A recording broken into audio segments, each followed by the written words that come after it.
Hey everybody, welcome, welcome to the 4-week Becoming Bulletproof series that we're doing here. So welcome to everybody who's here right now and everybody who's catching this later and watching it at any time in the future. So here is my intention with this 4-week series. I want you to think about this as kind of scratching the surface. We're really diving in to the 4 key mindset practices and helping you implement them. And then you can start going deeper, right? So I want you to think about this kind of as a 100 level course. If it was a college level course, this would be like your 100 level on mindset, because I want you to absolutely have some tools to implement right now. And I want to make sure that you have a little bit of an overview about why you're doing them. But we're not going to dig way too deep into it. I don't want to give you too much information, so much that you get overwhelmed and do nothing with what I'm giving you. So the big intention here is to give you 4 keys over the next 4 weeks of things that I want you to start implementing, and I want you to have a chance to see the value and see the difference that it can make, and so that you implement them long term, not just over the 4 weeks, but we're going to take the next 4 weeks together to implement them and start to get a view of why and an understanding of why you do them. Because when you get the value of them, then you will stick with them longer as well. So that's kind of where we're at here. If at any point you have questions, you can just pop them in the chat. You can comment on this video in the group, what have you, as far as getting any questions answered if things come up. I'm going to try and give examples. I want to make this as practical as possible to help you implement it into your daily life where it fits best and works best for you. So I'm going to kind of give you the framework, and then you're going to find out how it works best for you in your world and in your life, so you can take it with you and adapt it to your life. So excuse me for a second. So some of the things I'm going to say, if you've been following a while, you probably have heard me say them a lot of times, but I want to make sure you really understand where they're coming from and that you start doing them. So one of the big things about mindset is we need to understand that it is not just about being positive or negative. There's a lot of mindset work floating around. I want to give you something that you can take with you and actually use regularly on a regular basis. So we think, oh, a lot of times you see, I just have to think positive. That is not mindset. Thinking or not how I'm teaching it to you. I'm going to teach you the way to use the Brian and Carrie Eliminate Your Limits system. And so are the process and the tools that we use. So it's not about just thinking positive, because if you're thinking positive, you're not really getting to the underlying reasons why you're struggling or why you're self-sabotaging in any area. So of course we want to feel more positive about things, but it doesn't mean ignoring everything else.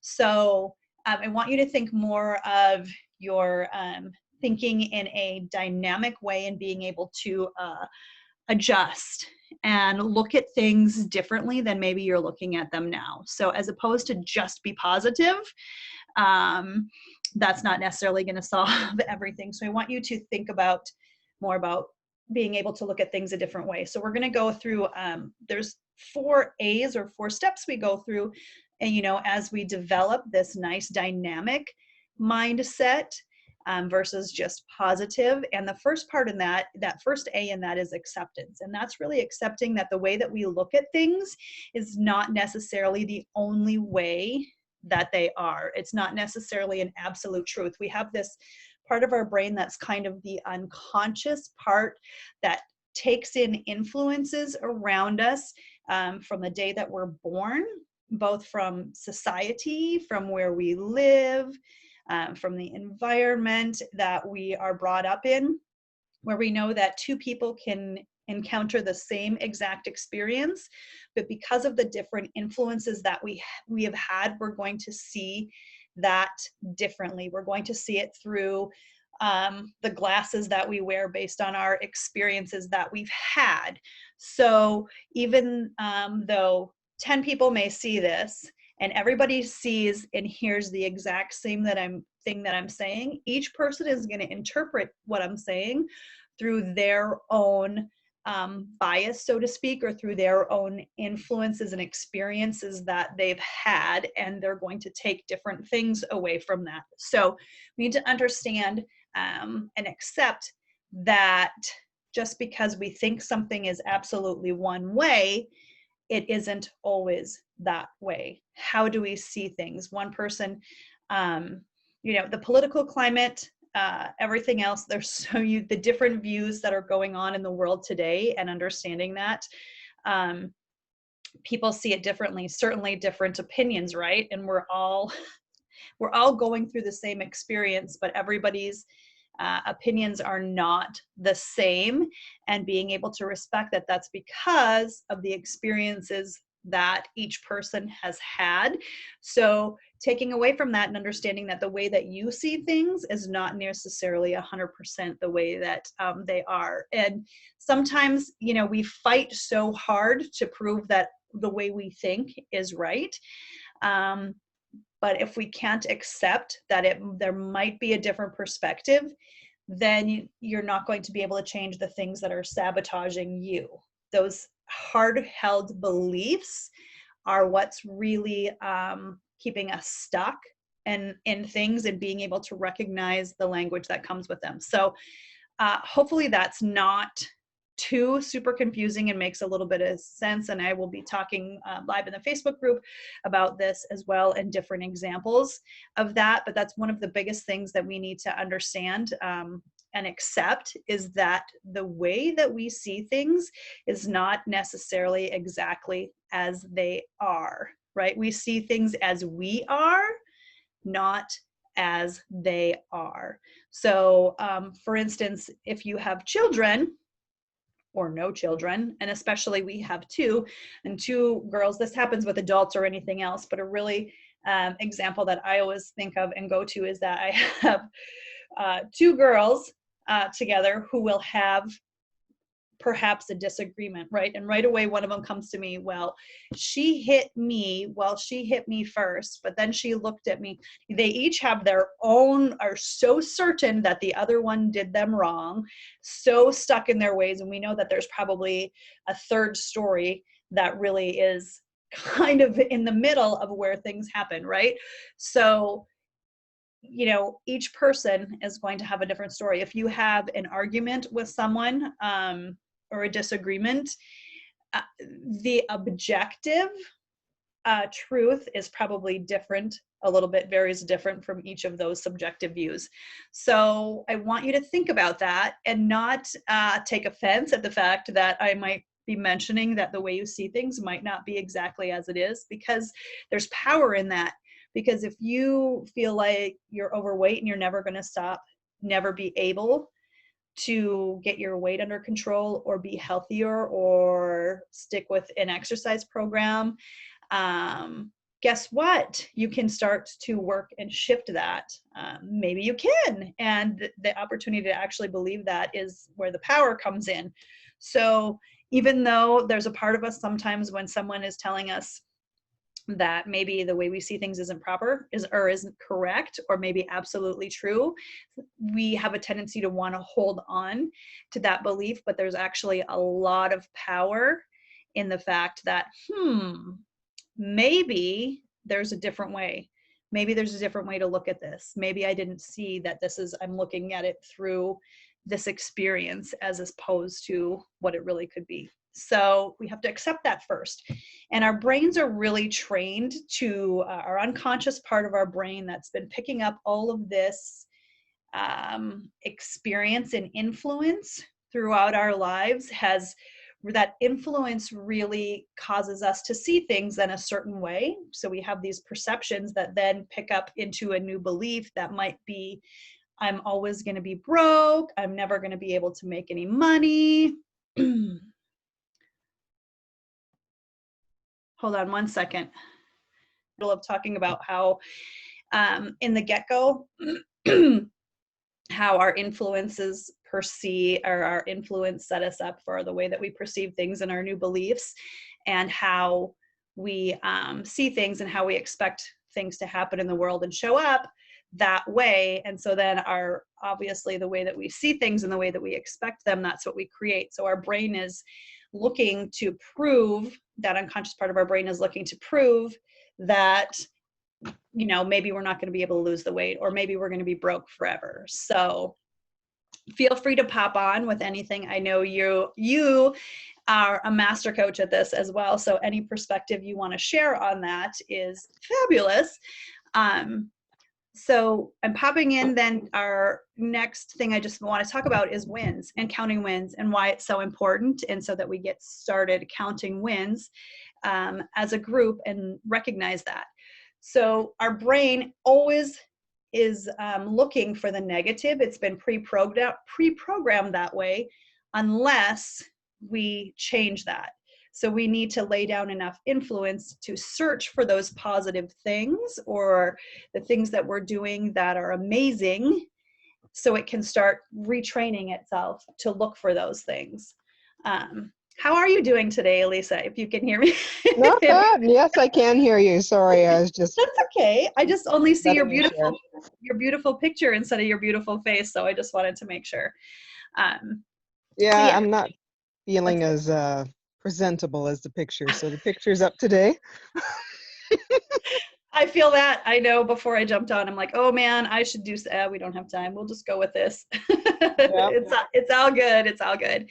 So, yeah, in terms of wins, what the reason we want to count our wins is so that we can retrain that brain to look for those positive things, so we can become bulletproof, because it has a tendency to start looking for, oh man, you didn't get that done today. Wow, you said the wrong thing there. What were you thinking? See, you ate a donut instead of eating your protein. I knew you couldn't do it. I told you you were going to be fat forever.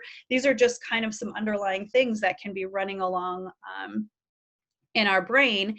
And so we need to look for the little things that we're doing every single day to remind ourselves of how truly powerful and amazing we are. And I see this really strongly with my kids, especially. I mean, we as adults do it all the time, but our kids kind of display it right out in public, where we kind of hide ours inside a lot of times. So when I work with my daughters on counting their wins, I can still remember how many times I don't have any wins. I didn't win in anything today. I didn't do anything right. And uh, that's kind of a sad thing. And a lot of us, even as adults, can have that running around inside of our head. And you can imagine, if that's how we're thinking and talking to ourselves, we're going to behave in a manner that's not bulletproof, that's for sure. Right? So we practice at this every day. So for us, we count wins at night because we want to recap the day. A lot of times with my kids too, at the end of a school day or something, they might have had a fantastic day, but if one thing went bad on the bus, their whole world, they're like, I had the worst day ever, or this was terrible. And we have to remind ourselves that it wasn't terrible. Maybe one kind of cruddy thing happened, but what were all the other great things during the day? So we kind of end the day reminding ourselves of that, and our brain gets to really marinate in that overnight, so that when we get up in the morning, we've been thinking about how awesome our day was, or all the great little things that we did, so we can start our next day coming from that perspective, as opposed to the perspective of, I just had the worst day ever, which we don't really need to start our mornings that way. But a lot of times we wake up in the morning, if we haven't been practicing this, and we feel ishy, we feel tired, we don't feel bulletproof, we don't feel unstoppable, and we don't even know why. It's because our brain has been feeding us all the things we didn't do right, or we didn't get done on our list, et cetera, et cetera. So this is why we want to really come in and count those wins every single day. At night, especially, count them throughout the day, but at night, even just as a thing for our family, has worked really well with the girls. Sitting down and practicing counting them and reminding. And even if they don't start out great, a lot of times it's like, I don't know any wins, we help them count them. Maybe it was, hey, you brushed your teeth without me having to ask you. It could be simple as that. Maybe it was, hey, I brushed my teeth. I got out of bed even though I didn't want to. Maybe I sometimes, for instance, if you're looking at weight loss and the scale doesn't tell you something good, but you still did your workout, you still went for the walk, you made the better decision. Maybe you did eat a donut if that was an issue for you, but maybe you only ate one instead of more. We have to learn to look at all of those simple little things to get our brain focusing on that. Because imagine if you have, I always refer back to children because I think it seems so much, it's such a nice way to learn and get perspective, is when your child is maybe starting to crawl or walk, right? Maybe they get up to walk and they fall down a ton of times, but every time they stand up, you're cheering for them. You're so excited for them. They're like, yay, they took half a step, and we're cheering them on, and they feel that, and then they keep getting up to try. We don't sit there and chastise them for every time that they fall down, because they wouldn't get up again, right? They wouldn't get up if you keep telling them how wrong they are because they're not knowing how to walk the first time they try. So think about that for ourselves in any area that you're trying to progress. If your unconscious part of your brain is telling you how bad you're screwing it up all the time, you're obviously not going to get up and try again. So really, really focus in on every single tiny little thing that you're doing to count as wins, so that your brain can start to agree with you and start to believe it and start to shift that thought process. And it's so weird not seeing you. Well, I'm um, just thinking right now because I was like, oh, so there's a book I'm reading, and they were saying that so when we put our thoughts together, or that's for another aspect, but every time we put a conclusion or a completion around something, we get a dopamine hit. And so yes, when you were talking about the wins, and that every time we do that, then I realized, wait, that's like exempling kindness to ourselves, and we get a serotonin hit every time there's a kindness that we right. witness, that we participate, or that we receive. So if we think about, hey, like even if you want to attack yourself, we won't say attack, but come at Right. yourself scientifically, then you can actually be influencing yourself from a biochemical level just by counting your wins and finding anything to just help to shift the chemistry so that it can help you to move forward.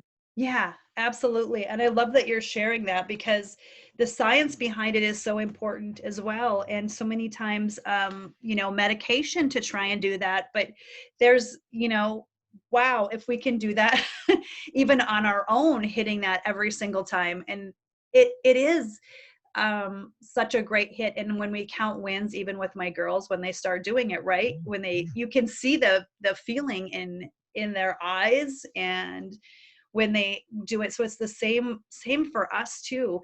And at first, like I stated, they're, oh, I don't have any wins, I can't have any. And now, even when we have fallen off track and haven't been as consistent, and I ask them, sometimes I'll make them count 10 wins. You got to find 10 wins. Carrie was like, well, I'm alive. Or even something simple, the practice just gets it back in there. And the excitement when they do it for themselves and actually find the things that they're doing, I can actually almost feel it off of them. Do you find that with your kids at all?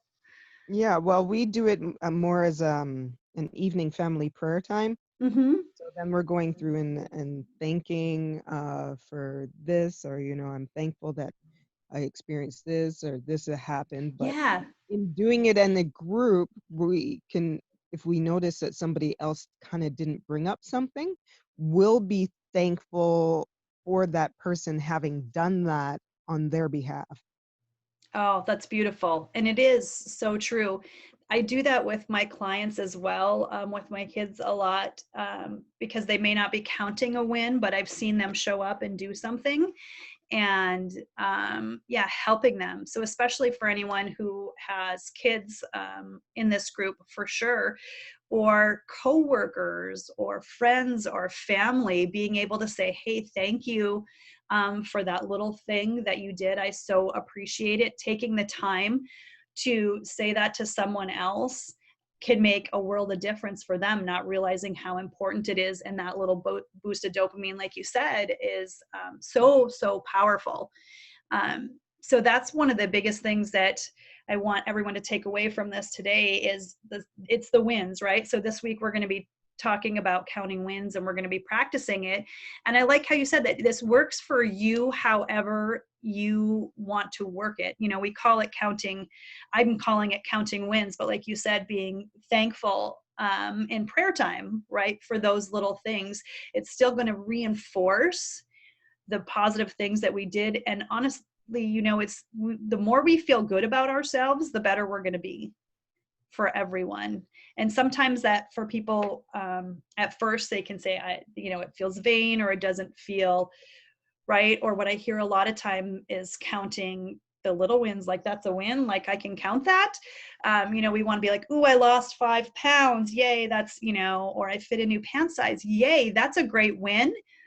But if you counted the win every single day of getting up and moving your body, or of every time you made a healthy choice, and it's not just about, you know, diet or exercise, that's just one that so many people are familiar with or so many people have struggled with.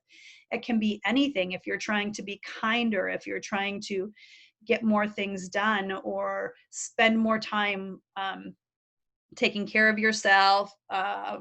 For me, even as a parent, of being more calm and responding. So every time I'm like, okay, I took a breath before reacting to something, is a ginormous win, even if I didn't do things as well as I would have liked.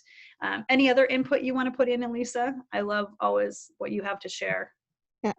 Well, and so in our household, because not everyone counts them the same, so we Mm-hmm. just count whatever they're willing to count that shows their progress or shows something that was growth for them. So, oh, I talked to this person today, even though I didn't want to talk to them, but I went and I shared what I wanted to say, right? So that's a challenging thing. It doesn't actually feel like a win, but at least it's out of the way. So there's to-do lists, there's gratitudes, which a lot of people like to go to, but it's not necessarily the same as counting your wins, but it helps to get them in the practice, right? So Oh, absolutely, absolutely. And I like how you said that it may not feel like a win, and everybody's are different. It what might not look like a win to someone else, it doesn't matter. It's personal to you, and that you're recognizing every little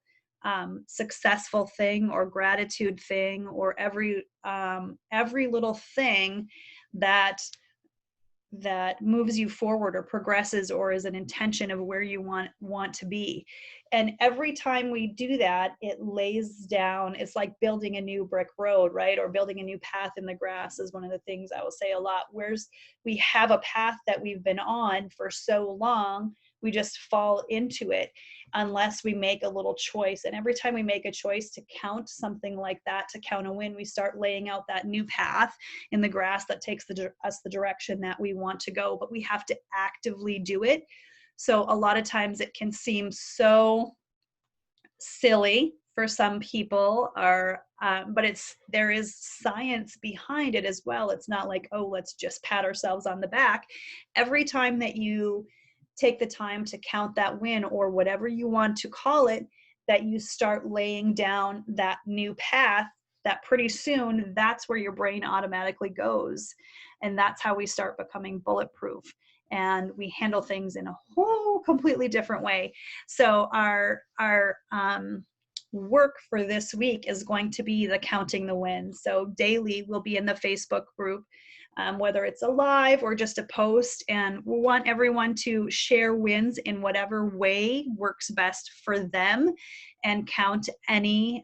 But I want you, and if you're not comfortable enough to share those, that's okay as well. But in a community that's safe, it's you never know when what you're sharing might inspire someone else to share or to recognize a win that they maybe didn't recognize for themselves already. So I love to get people sharing in a community, because you never know who you're inspiring and who you're helping make a change just by sharing what you have to say.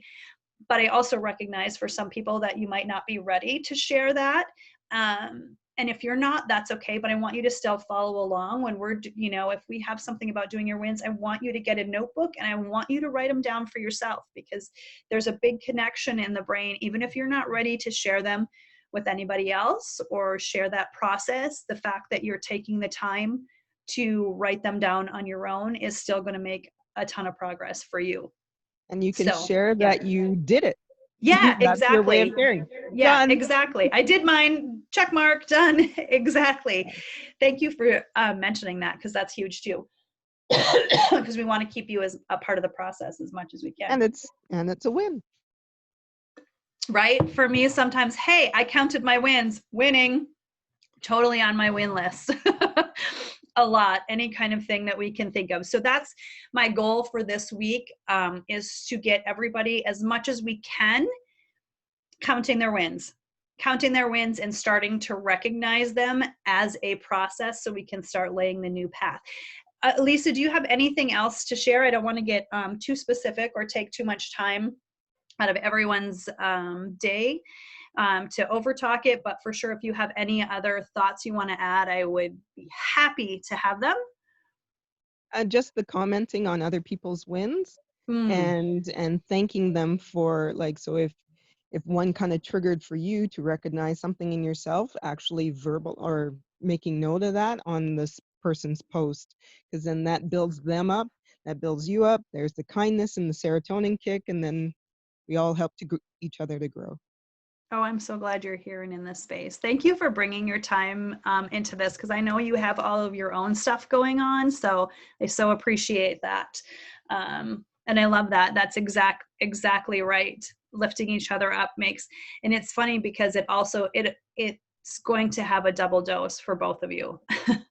And everyone who's involved. So thank you so much for coming in here. I'm going to get this downloaded. The live to the Facebook group did not